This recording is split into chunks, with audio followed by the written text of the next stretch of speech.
실제로 좀 적용하는 거에 있어서 이제 원래 인간, 원래 인간이 창세기 1장 27, 28절이잖아요. 그래서 이제 하나님 주신 인간 정의, 인간 학. 지금 현장에서 여러분 대학에서 이렇게 인간에 대해서 이렇게 대충 배우는데 그 인간의 정의를 그렇게 합니다. 원숭이 새끼로. 아메바가 진화돼서 이제 원숭이가 진화돼서 사람 됐다 이렇게 가르치잖아요. 근데 성경에서는 인간 정의를 하나님의 형상으로 창조돼서 복을 주셔갖고 생육하고 번성하고 정복하는 그런 인간이죠. 근데 이제 이 인간에게 이제 문제가 생겼죠. 문제 인간에서 우리가 많이 알아야 되지만 여러분 제일 잘 알고 있어야 되는 게 창세기 3장이에요. 이 창세기 3장을 확실하게 알고 이해하고 구체적으로 알고 계셔야 돼요. 왜냐면 계속 그 속으로 들어가기 때문에.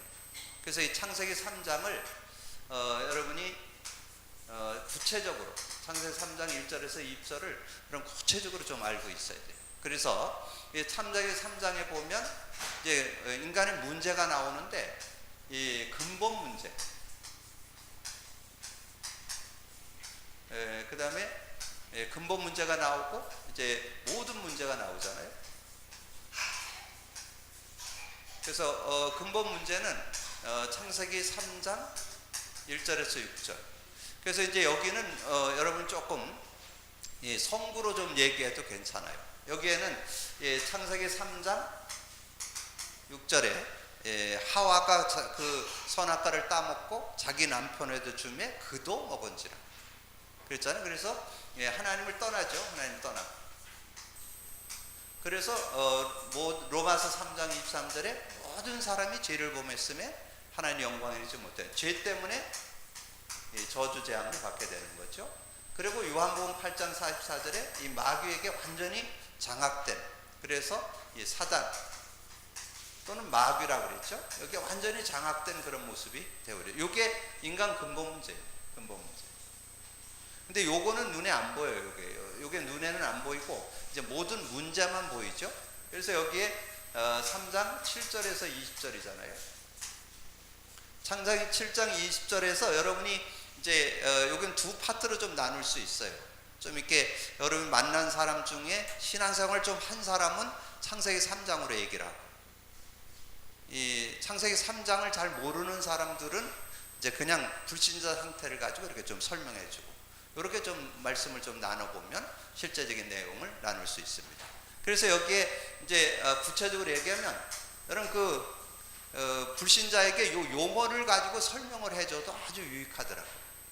제가 요즘에 이렇게 현장에서 처음 만나는 분들 이렇게 만나면 성경에 나오는 단어를 그대로 좀 설명해 가면서 이렇게 이야기를 하니까 굉장히 잘 알아듣고 유익한 그런 시간들을 좀 가져봐요. 그래서 3장 7절에 보면 그런 말씀이 나오잖아요.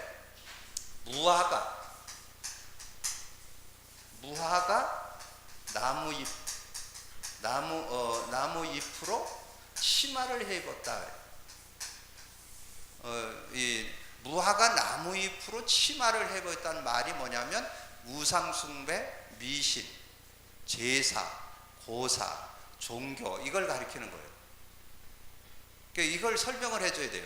무화과 나무로 치마를 해 입었다는 말은 이제 벌거벗었음이 드러났잖아요. 그걸 가리기 위해서, 그래서 자기의 수치를, 자기의 문제를 해결하기 위해서 인간의 노력, 거기에 안 가르쳐줘도 여러분 TV 같은 데 보면 뭐예요? 우상숭배합니다. 나무에게 빌고 해에 빌고, 인도 같은 데는 소에 빌고, 소가 신이잖아요. 여러분 제가 예전에 태국 가보니까 개판이에요. 개 안 잡아먹어요. 완전 늙어갖고 털이 다 빠졌는데도 속된 말로 개판이요. 진짜 완전 뒤돌아보면 맹개요. 개가 신이야 거기는. 이제 그런 모습들, 그래서 다 성경. 근데 이게 뭘 가져오느냐면 영적 문제를 가져와요. 조금 이제 여러분 조금 좀 지식이 좀 있는 사람은, 좀 이렇게 알아듣는 사람에게는 예배소서 2장 2절, 이 세상 풍속을 통해서 공중거세 잡은 자를 따른다. 그러면서 여러분 제시를 해주면 돼요. 왜 제사를 하게 되면 어려움을 당하냐? 고린도전서 10장 20절 이방인의 제사는 귀신에게 하는 거래요. 귀신 섬겨서 그래요. 그래서 여러분 그런 부분도 좀 설명해 줄 수 있어야 되고, 그리고 제사 문화는 중국, 한국, 일본, 대만 요쪽 아시아권만 이 제사를 지냅니다. 유럽권은, 유럽이나 저기 뭐 이런 다른 지역에는 제사 안 지내요. 그런 비 어떤 모습이잖아요. 비과학적. 다 지내야 되는데 그럼 그쪽에 유럽이나 이런 조상들은 다 굶어 죽잖아요. 이런 부분들 좀 설명하면서 얘기해 볼 필요 있어요. 그리고 3장 8절에서 10절에 보면 하나님의 낯을 피해서 두려워서 숨었다 그런 말이에요. 두려움이 나와요. 여기 두려움. 두려움을 가리켜서 우리는 뭐라고 하냐면 정신문제라고 해요. 어떻게 뭐 그 인간에게 일어난 마음과 생각에 일어나는 것을 다 표현할 수 없잖아요. 두려움이라는 한 단어를 통해서 뭐 외로움, 우울, 뭐 여러 가지 고통, 아픔 이런 걸 다 여기다가 정신적으로 일어나는 것을 여기다 다 포함하는 거예요. 자, 그러면서 성경으로 얘기하면 마태복음 11장 28절 수고하고 무거운 짐진 자들아 다 내게로 오라 내가 너를 쉬게 하리라. 참된 쉼은 예수 안에만 있는 거죠. 그래서 여러분 이 얘기를 할 때 그 썬다싱이라고 하는 그 시대의 전도자가 있었잖아요.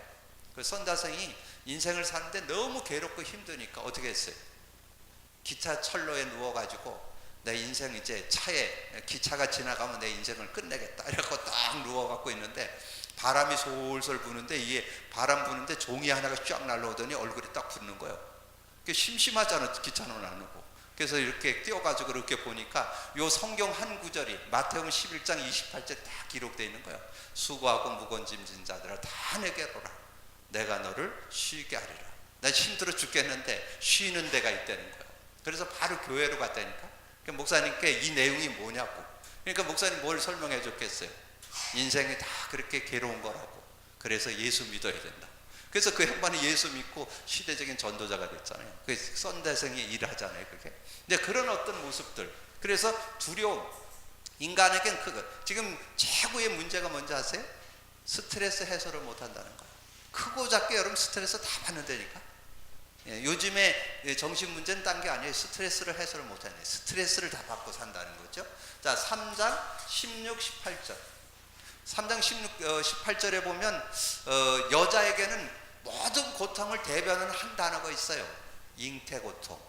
요거는 애 낳아본 사람만 알아. 근데 이거는 대부분 엄마한테도 다 들어봤기 때문에 여자들이 다 안 되니까 잉태고통. 여자 고통을 어떻게 다 써요. 여기다가 하나 잉태고통. 이걸로다가 다 대변하는 거잖아요. 그 다음에 남자는 수고고통. 이 사회가 왜 이렇게 어렵고 막 문제가 많냐? 이 가시덤불,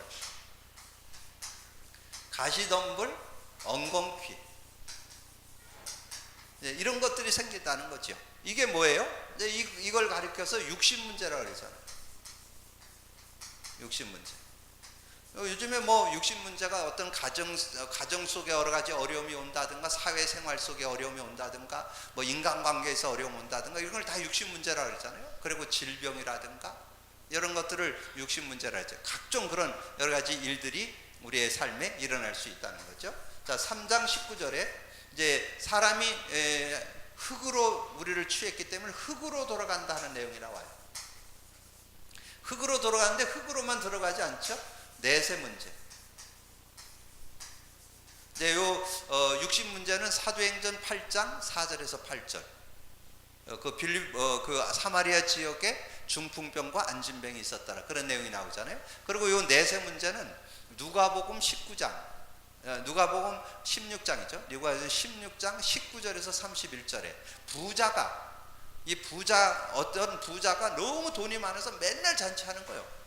그렇게 맨날 잔치하는데도 별 만족은 없죠. 매일 잔치하고 이렇게 해서 뭐 하나님도 없다, 내세도 없다, 죽으면 끝난다 그렇게 해서 열심히 맨날 잔치하고 살다가 덜커덕 죽었는데 영원한 지옥에 가가지고 물 한 방울이 필요한, 물을 뭐 이렇게 바가지를 퍼주는 게 아니라 한 방울을 아쉬워하는. 그래서 그 아브라함에 품어있는 나사로에게 물 한 방울만 내 혀에다 좀 찍어달라고 좀 부탁하는 내용 나오잖아요. 그러면서 거기서 중요한 얘기합니다. 나는 모르고 여기 왔지만 우리 집에 형제 5이 있는데 좀 나사로 좀 살려 보내가지고 좀 여기 오지 않게 해달라고. 그게 먼저 가신 조상님의 소원이라니까. 먼저 가신 조상님의 소원. 그래서 어떻든 이 내세 문제를 이 부자를 통해서 밝히 증거했죠. 그 다음에 3장 20절에 보면 그런 말씀이 있죠. 이 하와가 산자의 어미가 됐다. 산자의 어머니가 됐다. 그렇게 이걸 가리켜서 후손 문제라. 여러분 잘 아는 대로 누가 이 문제 가운데 빠졌어요? 그 아들이었던 가인이 최초 살인자가 됐잖아요. 그러니까 아담 하와의 후손으로 태어났음에도 불구하고 결국은 살인자로 유리방황하는 그런 삶이 되어졌던 것을 보게 되잖아요. 그래서 출애굽기 20장 4절 5절에 여러분 그 가문에 좋은 것도 유전되지만 가문에 여러 가지 질병이나 여러 가지 영적 문제를 다 대물림됩니다. 이런 부분들이 후손들에게 이제 오게 되는 거죠. 그래서 여기에 이 인간의 문제가 뭐냐면 창세기 3장 문제라는 거. 그래서 원인 그 근본 문제 모든 문제가 이렇게 야기되어서 그래서 이 문제를 해결하려고 인간의 노력이 있죠. 인간의 노력이 여러 가지가 있지만 우리가 보통 3가지로 얘기하잖아요. 이렇게 종교로 이걸 해결해 보려고 하고, 그 다음에 선행으로 해결해 보려고 하고, 철학으로 해결해 보려고. 이걸 해결해 보려고 몸부림치는 건데 해결 안 되죠. 어떤 종교로도 해결 안 돼요.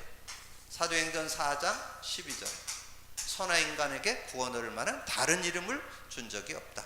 선행 이사야 64장 6절에 보니까 그렇게 말씀했어요. 우리의 의, 우리가 살아가는 행위가 더러운 옷과 같다. 그렇게 더러운 옷 같은, 그럼 아무리 깨끗하라 해도 더러운 옷과 같은 그런 모습이라는 거죠. 철학 골로새서 2장 8절이죠. 그럼 세상 살아가는데 지식이 있으면 훨씬 유리하잖아요. 뭐 자격증이 있고 그러면 취직하는 데 유리하고, 공부를 안 한 것보다 공부를 많이 한 게 문이 더 넓잖아요. 얼마든지 하지만 세상 지식을 다 가져도 이 문제는 해결 못하는 거예요. 그래서 이 문제를 우리 인간이 해결할 수 없기 때문에 이것을 이 문제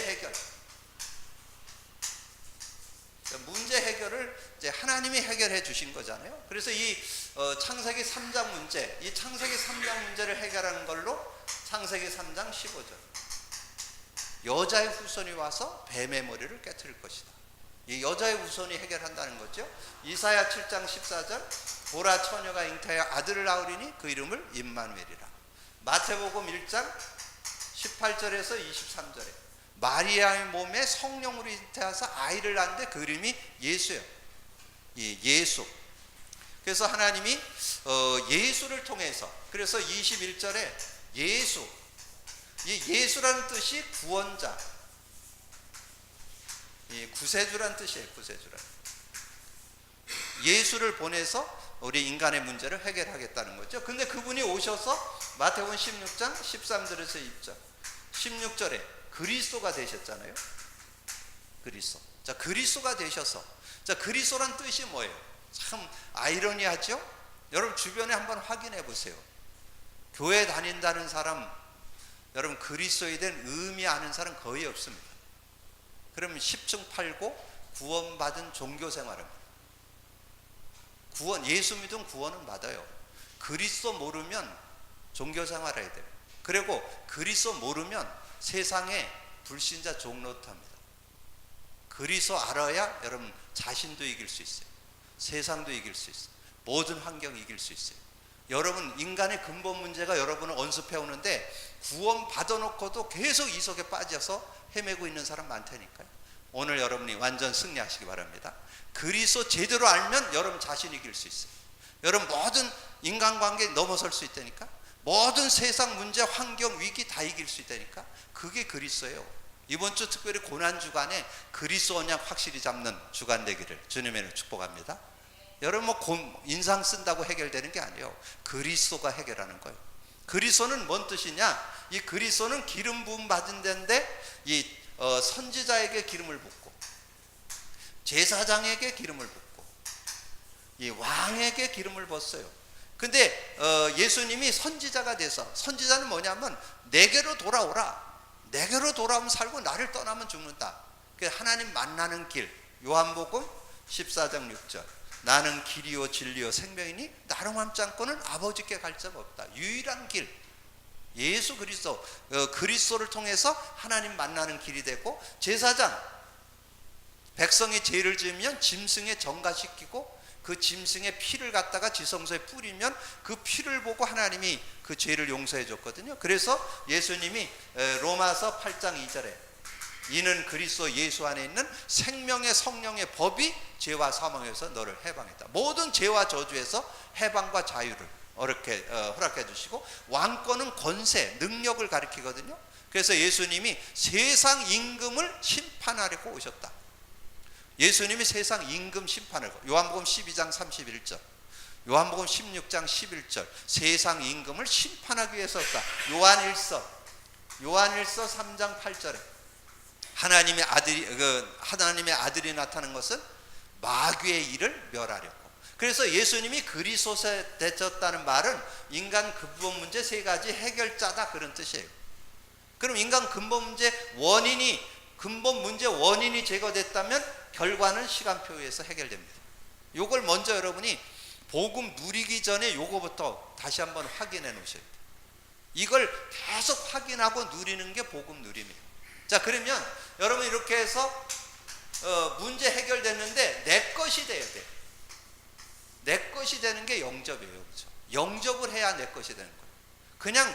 여러분 그냥 듣고 믿는다고 되는 게 아니에요. 그걸 내 마음의 중심에 모셔드려요. 그래서 여기에 네 요절은 가지고 있어야 돼요.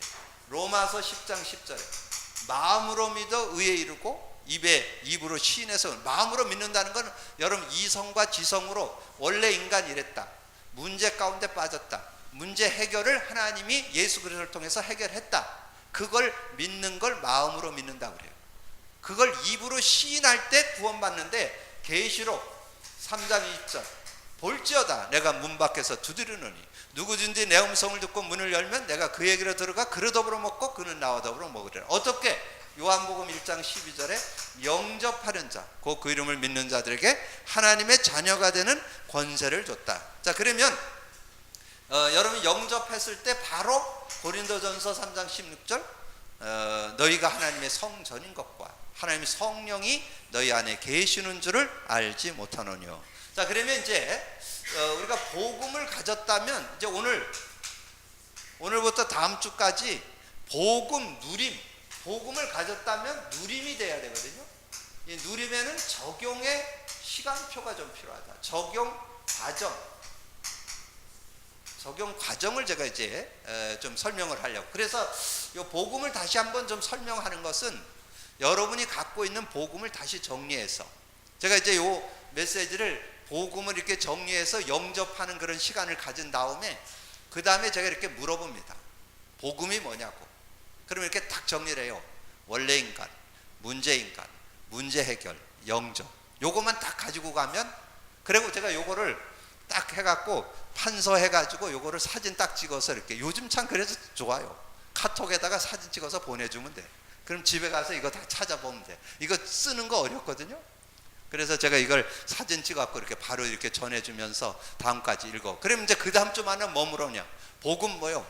원래 인간, 문제 인간, 문제 해결, 영접. 그러면 복음 정리되어 있잖아요. 그 안에 정말 문제 인간이 뭐라는 거, 이게 계속 적용돼야 되거든요. 왜냐면 일로 계속 우리가 돌아가기 때문에, 근본 문제 속으로 계속 돌아가잖아요. 그래서 계속 이 모든 문제 가운데 우리가 계속 살기 때문에, 영적 문제 가운데, 정신 문제 가운데, 육신 문제 가운데, 후손 문제 가운데, 삶의 문제 가운데 고난 겪잖아요. 그거를 해결받고 승리하는 게 누림이잖아요. 누림. 그러면 누림은 어떻게 할 거냐? 그래서 여기에서 이제 몇 개만 여러분 좀 정리를 해두면 돼요. 그래서 영접. 자, 영접을 했을 때 아주 불신자가 예수 믿고 영접했을 때는 그걸 새신자라 그러잖아요. 새신자가 됐을 땐 세요절을 딱 점검해 주셔야 돼요. 세요절. 그럼 세요절을 딱 이렇게 성경을 읽게. 요즘 카톡에도 성경 가지고 있잖아요. 그래서 읽어줘서 확인시켜주고 확신시켜줄 수 있도록. 그래서 요한복음 5장 24절, 내가 진실로 진실로 너희에게는 내 말을 듣고 나 보낸 자 믿는 자는 영생을 얻었고, 현재 완료, ing, 계속 지속된다는 거. 영생은 한 번 영생, 영원한 영생. 영생을 얻었고 심판받지 아니하느니 사망의 생명으로 옮겨느니라. 14장, 요한복음 14장 16, 17절, 보혜사 성령을 줘서 너희와 영원히 함께 할 것이고, 세상은 진리의 영인데 세상은 받지 않고 듣지도 못하고 알지도 못한다. 근데 너는 안다. 너희 속에 있다. 영생, 성령을 소유했다. 성령과 함께 사는 것이다.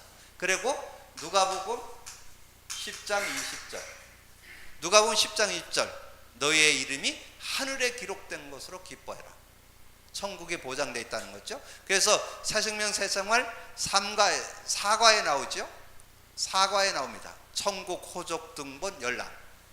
천국 호적 등본에, 근데 저는 요거를 지금 이제 그 호스피스 완화병동에 가서 그 영적 돌봄 사역하면서 요거 세 요절을 얘기하면서, 근데 요걸 조금 더 강조해요. 왜냐면 이분들은 지금 많이 남질 않았기 때문에. 제가 1년 거기서 사역을 했는데 돌아가신 분이 100명 되니까, 그러니까 일주일 가보면 한두 명, 어떨 땐 많을 땐 5명씩 막 돌아가셔요. 그러니까 이 미래에 대한 소망 확실하게 갖도록. 그러면서 조금 여러분이 이걸 설명할 때 예배소서 2장 1절에서 7절을 설명해 주면 그 구원에 대한 내용을 확실하게 정리해 줄 수 있어요. 2장 1절, 죄와 허물로 죽었던 너희를 살리셨다. 과거 문제 해결. 이 세상 풍속을 쫓고 육신의 욕심을 따라 살렸는데 진노의 자녀였는데 이제 거기서 해방받고 하나님과 함께 살게 됐다. 현재 문제 해결. 2장 6절에 그리스도와 함께 하늘에 앉히시니 미래 문제 해결. 과거, 현재, 미래 다 끝난 것이다. 요게 예수 믿는 거다. 이렇게 좀 정리를 해 주시고, 그 다음에 이제 기존 신자에게, 기존 신자는 제가 이렇게 물어보니까 예수님 어디 계세요? 여기 계십니다. 내 안에 계십니다. 이거 대부분 다 알아요. 근데 그리스도 몰라요. 아까도 말씀드렸지만 예수 믿고 그리스도 모르면요 10중 8구 종교생활이에요. 자기 힘으로 뭔가 열심히 하면 될 줄 알고 열심히 신앙생활을 하면 되는 게 아닙니다. 그리스도를 믿는 믿음의 생활이 신앙생활입니다. 그리스도를 누리는 게 신앙생활입니다. 그래서 그거에서 세 요절을 딱 주셔야 돼요. 요게 세 요절을 저는 딱 점검해줘요. 요한복음 5장 39절에 너희가 성경에서 영생을 얻는 줄 알고 성경을 상고하거니와, 성경은 나에 대해서 기록됐대. 나에 대한 기록이에요. 성경은 나에 대한 기록이에요. 오늘 날짜가 며칠이에요? 2018년 3월 28일 예수님 오신 후란 뜻이요. 지금 역사가 뭐예요? 히스토리잖아요. 그분의 이야기. 불신자도 예수 인정하는 거예요. 근데 누군지를 몰라요? 그리스도인지를 모르는 거예요. 지금 많은 크리스찬들이 교회는 다니고 있고 신앙생활을 하는데 그리스도가 답이 안 나 있다니까. 그리스도 답 안 나면, 그리스도 완전 결론 안 나면 여러분이 힘으로 신앙생활 해야 돼요. 여러분은 사회생활 해야 돼요. 여러분의 힘으로 세상 못 이겨요. 왜냐면 세상은 하나님 떠난 세상이라니까. 죄악이 관영된 세상이라니까. 흑암이 장악한 세상이라니까. 사단이 주관하는 세상이라니까요. 거기서 다른 것으로 세상 못 이겨요. 여러분, 세상을 이긴다는 말은 인간관계, 환경, 문제, 이건 다 이길 수 있어야 되는데 그걸 뭘로? 그리스도로만 이길 수 있어요. 여러분, 그게 답이 나와야 돼요. 오늘 그리스도 확실하게 답나는 날 되기를 주님의 축복합니다. 이번 고난주간이 딴 거 잡으라는 게 아니에요. 예수님이 다 이루었다, 그거 잡으라고 고난주간이 있는 거예요. 그거 놓쳤던 사람들 그거 다시 잡으라고, 그거 확실하게 잡으라고. 그래서 믿음으로 살라고. 그래서 요한복음 17장 3절 뭐라 했어요? 영생은 곧 유일하신 참 하나님과 그가 보내신 자 예수 그리스도를 아는 것이니이다. 예수 그리스도를 알아야 되는데 예수 그리스도를 몰라. 영생은 있는데, 영생은 가지고 있는데 몰라요. 영생을 알고, 영생의 비밀이 그리스도예요. 그리스도. 영생의 능력이 그리스도라니까. 영생의 능력을 제대로 갖고 영생의 비밀을 제대로 갖고. 그래서 마태복음 16장 16절이 나온 거예요. 마태복음 16장 16절은 누가 정리한 거예요? 예수님이 정리한 거잖아요. 예수님이 공생애 3년 동안 제자들 훈련시키고 마무리하면서 뭐라 했어요? 예수님 제자들 모아놓고 사람들이 나를 누구라고 하냐? 그러니까 뭐 세례요한 같다, 엘리야 같다, 예레미야 같다, 선지자 중에 한 분 같다. 예수님에게 그런 모습이 있어요. 근데 예수님의 그게 본질이 아니에요. 예수님은 그리스도예요. 그래서 너희는 나를 누구라 하느냐? 주는 그리스도시요 살아계신 하나님의 아들이십니다. 여러분 정말 그리스도에 대해서 어떻게 느껴집니까? 저는 이 그리스도만 있으면 다 끝났다고 믿어져요. 그리스도로 충분합니다. 그리스도로 완전합니다. 그리스도로 모든 문제 해결할 수 있습니다. 여러분 그 믿음이 있어야 된다니까. 여러분 이 성경 66권지 뭔지 아세요? 그리스도 설명이에요. 구약은 오실 것이다. 신약 오셨다. 사도행전부터 계시록까지 그분을 믿는 사람의 증거. 그리스도에 대한 얘기에 이 성경 전체 주제가 그리스도 얘기예요. 그리스도를 제대로 알고 믿으면 된다는. 그래서 여러분 요 세 요절을, 그래서 여러분이 여기에다가 마태복음 16장 13절에서 2절을 이렇게, 기존 신자는 요거 제대로 알아야 돼요. 왜냐하면 예수님이 제 얘기가 아니잖아요. 예수님이 제자 훈련 시키면서 마무리하면서 정리한 내용이잖아요. 그렇다면 저와 여러분도 분명히 여기에 대해서 확실하게 갖고 있어야 됨을 우리에게 말씀해 주는 거죠. 자, 그래서 여러분 여기에서 이제 여러분이 나름대로, 저는 그 사람에 따라서 이렇게 어떤 사람에게는 베드로가 어떻게 그리스도로 담나게 됐는지, 베드로가 주는 그리스도 살아계신 하나님의 아들을 고백한 사람이잖아요. 그래 놓고도 예수님 3번 부인했습니다. 그래 놓고도 예수님 부활한 거 무덤 가서 들여다 봤다니까. 그래고도 물고기 잡으러 갔다니까. 그게 인간이요. 그래서 예수님이 다시금 디베라 바닷가에 찾아오셔서 물고기, 네가 밤새도록 물고기 잡는데 못 잡았을 때 배 오른편에 던져봐라. 그래서 저는 그 내용을 읽으면서 베드로가 어부잖아요. 어부 출신이잖아요. 그럼 바다에 대해서 너무 잘 알잖아요. 근데 자기 실력으로 밤새도록 잡았는데 못 잡았어. 근데 예수님은 목수, 아마 배운 게 있다면 목수 좀 배우셨겠죠? 목수 아들, 육신적으로 목수 아들이니까. 그런데 이 예수님이 배 오른편에 내려보라는 거예요. 내려서 들어보니까 어떻게 했어요? 들 수 없을 정도로 물고기가 잡혔잖아요. 그래서 거기다 물고기 씌워놨다니까. 153마리. 하도 안 믿으니까 믿으라고. 그래가지고 감람산에 모였잖아요. 감람산에 모여서 하나님 나라 일을 40일 동안 설명했는데, 저는 그 감람산에서 하나님의 나라 일 중에 나라 일이 뭐냐면 그리스도로 제대로 담나야 된다. 너희들 나를 제대로 알고 믿으면 넌 승리한다. 아마 저는 그걸 제일 강조했을 것 같아요. 그래서 그걸 딱 듣고는 이제 정말 그리스도 담난 사람은 너희들이 예루살렘 떠나지 말고 내가 약속한 거, 아버지께서 예수님 그랬잖아요. 아버지께서 내게 들은 바 아버지의 약속한 거 기다리라. 성령의 역사를 체험하고. 그리고는 이제 이 베드로가 어떻게 했어요? 그 안진뱅이를 딱 쳐다보니까 이 안진뱅이에게 동전 던져줄 게 문제가 아니라는 거예요. 이 사람에게 참 업어다 주는 것도 귀하고 동전 던져주는 것도 귀하지만 이 사람이 일어나야 된다는 거죠. 그래서 나사렛 예수 그리스도 이름으로 일어나 걸으라니까 그 안진뱅이 일어났잖아요. 40년 안진뱅이였는데 일어나 버렸잖아요. 그래서 뛰어서서 걸으면서, 그러면 그걸 뭘 얘기하느냐면 그리스도는 운명 팔자 바꿀 수 있다는 거예요. 어떤 병도 치유할 수 있다는 거예요. 어떤 문제도 해결할 수 있다는 거예요. 그거를 이렇게 말씀하는 거죠. 그리고 이제 평신도 중에 이 빌립 집사님이 이 사마리아 성에 가서 이 그리스도를 증거할 때 거기에 많은 귀신들이 떠나가고 중풍병 안진병이 낫는 그런 역사가 있었잖아요. 그래서 조금 더 구체적으로 얘기할 땐 이제 바울을 소개해서 바울이 어떻게 이 그리스도로 답을 내고 응답받았는지 이렇게 좀 정리해 주면 이렇게 그리스도에 대한 답을 나눌 수 있잖아요. 자, 그렇게 하면서 이제 두 번째 여러분이 이제 신앙 고백으로 여러분 지금 카드를 나눠줬잖아요. 오늘 여러분이 오신 분 중에 카드를 못 받은 분들은 뒤에 카드를 갖다 놨으니까 그런 카드를 여러분 원하시는 대로 더 필요하시면 저한테 달라 그랬어요. 1000장을 준비해 놨으니까. 그러니까 여러분이 좀 필요한 대로 이렇게 가져가셔서 사용하시는데, 여러분 그 내용이 뭐예요? 앞면에 보면 신앙 고백, 주는 그리스도시요 살아계신 하나님의 아들이십니다. 그리스도는 하나님 만나는 길이십니다. 죄와 저주에 해방 주셨습니다. 사단을 이긴 권세를 주셨습니다. 그럴 때 근본 모든 문제 해결되는 시간입니다. 여러분 그게 믿어져야 된다니까. 여러분 끊임없이 여러분 근본 상태로 돌아가면서 여러분이 영적 문제로, 정신 문제로, 육신 문제로, 삶의 문제로, 자녀 문제로 고통당하는데 그 문제가 고백 선포하는 그 순간에 해결된다니까요.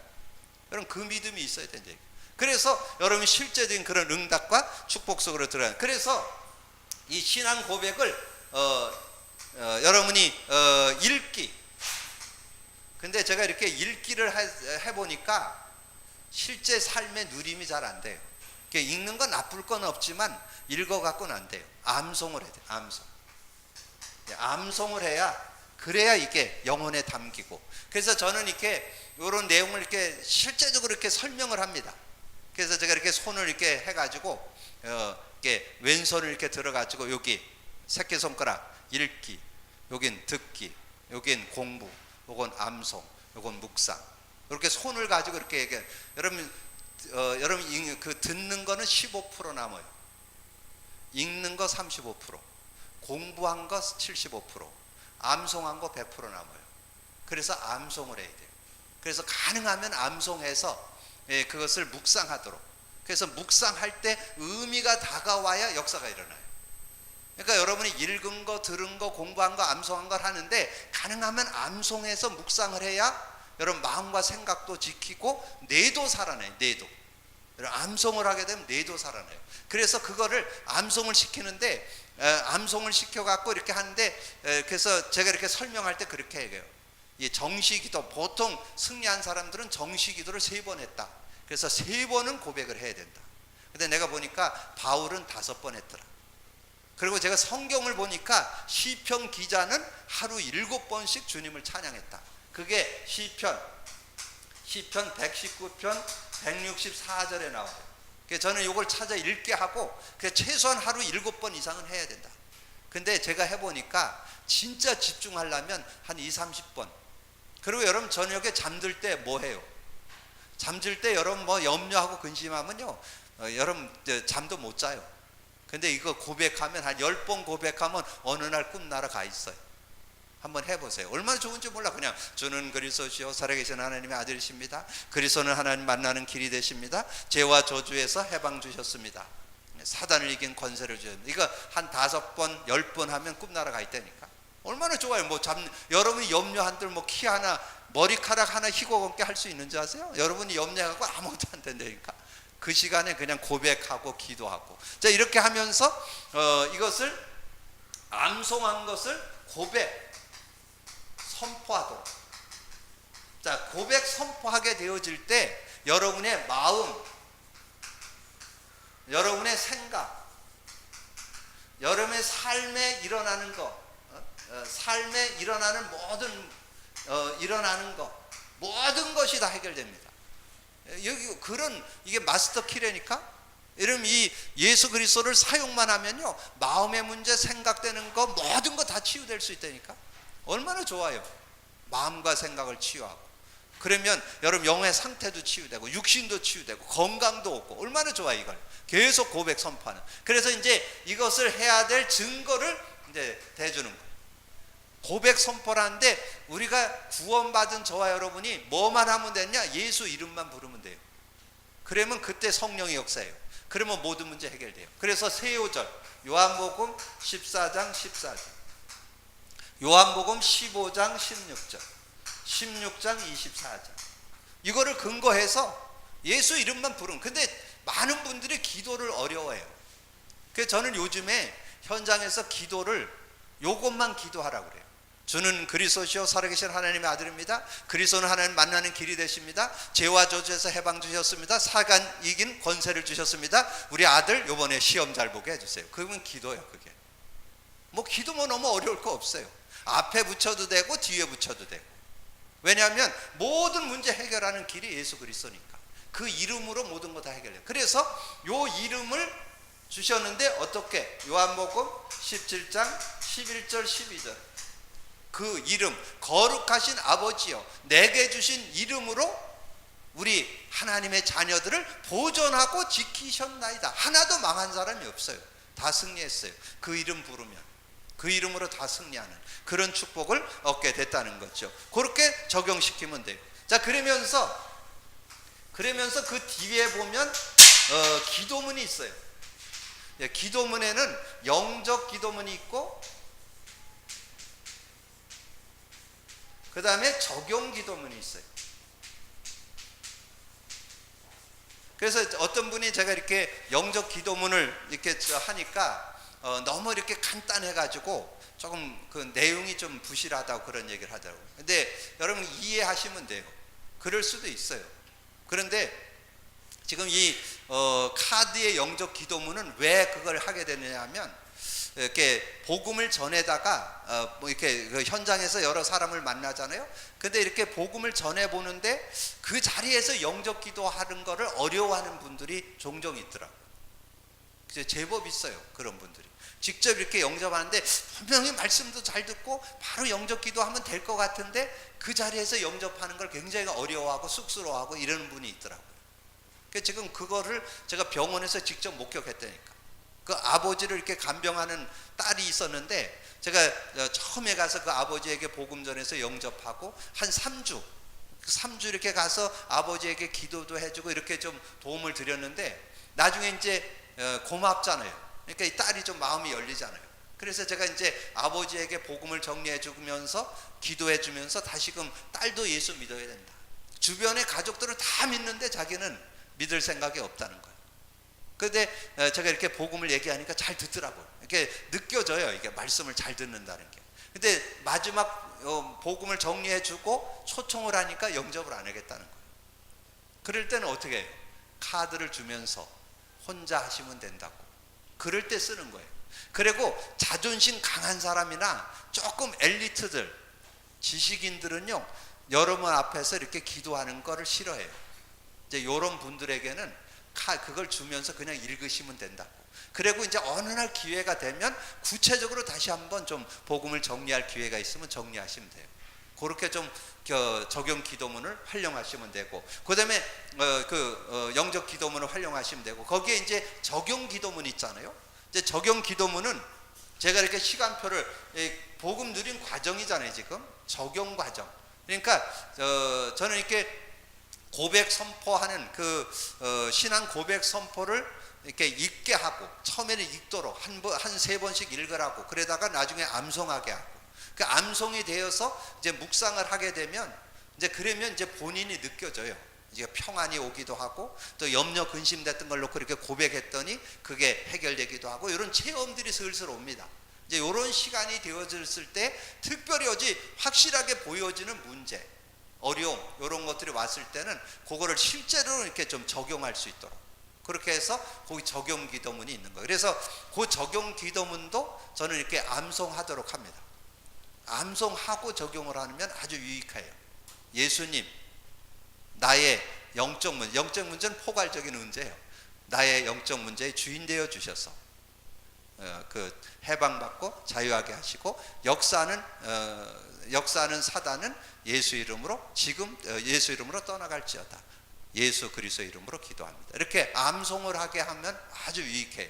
그리고 그렇지 않으라도 적용 기도하는. 그런데 제가 이렇게 시도를 해보니까 그냥 적용 기도를 이렇게 보고 읽는 것보다는요, 그거를 실제적으로 암송하면서 자기가 당면한 문제를 거기다 적용할 때 아주 실제가 되고 더 구체적으로 누려지는 그런 모습이 되어지는 것을 볼 수 있습니다. 그래서 오늘 시간이 좀 복음에 대해서 설명하려고 좀 많이 갔는데, 어쨌든 이 복음 누림의 과정을 여러분 좀 가져서, 저는 이 복음 누림을 이렇게 좀 해보면서 우리가 놓쳤던 부분, 삶의 적용을 잘 못하고 있었다는 거, 그걸 요즘에 많이 깨닫게 되고요. 그리고 주변에 있는 분들에게 이걸 적용시켜 보니까 아주 실제적으로 이게 적용되어지면서 복음의 능력을 삶 속에 누리게 되면서 너무 감사하고 너무 행복한 그런 시간들이 되어지고, 그래서 그리고 이 복음 누림을 이렇게 하다 보니까 성경이 열려요.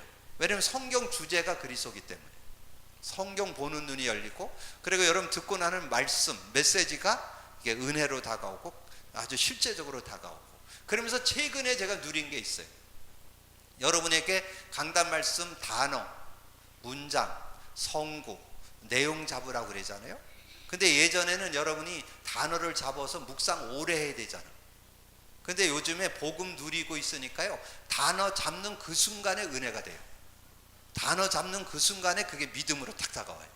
이번 주 주일 메시지 성령을 따라 행하라 그랬는데 성령에 대한 능력이 실제로 이번 주간에 이렇게 확 다가오는 거예요. 성령, 하나님의 영, 그리스도의 영, 그 영이 나와 함께 한다면 모자란 뭐가 부족하냐? 부족함이 없지 않냐? 정말 성령의 능력은 모든 거 할 수 있지 않냐? 이게 확 믿음으로 다가오니까 얼마나 행복하지. 그러면서 여러분에게 공식 줬잖아요. 사도행전 1장 8절 플러스 1장 14절 니꺼로 2장 1절에서 4절.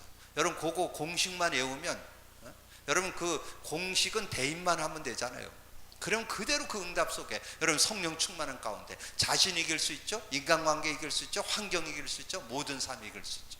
그리고 제가 이번 주에 육을 쫓는 삶과 성령을 쫓는 영을 쫓는 삶, 성령의 사람과 육에 속한 사람, 영에 속한 사람, 이거를 이렇게 비교해 보면서 우리가 수시로 육에 속한 사람으로 돌아간다는 거 다시 한번 확인되더라고요. 그러니까 얼마나 이게 영에 속한 삶에 얼마나 감사한지요. 여러분 이렇게 좀 적용하면서, 그래서 오늘 여러분 뒤에 카드 있으니까 카드를 여러분 다 가지고 계시지만 또 이렇게 아주 여러분 지갑에 이렇게 넣을 수 있도록 작게 이렇게 만들었으니까 잘 정리해 가지고 여러분 삶에 좀 적용해서 응답받는 여러분 되기를 주님의 이름으로 축복합니다. 주님 감사합니다. 오늘 또 귀한 고난주간을 맞아서 우리가 늘 듣고 나눴던 복음 다시 한번 정리하게 하시고 복음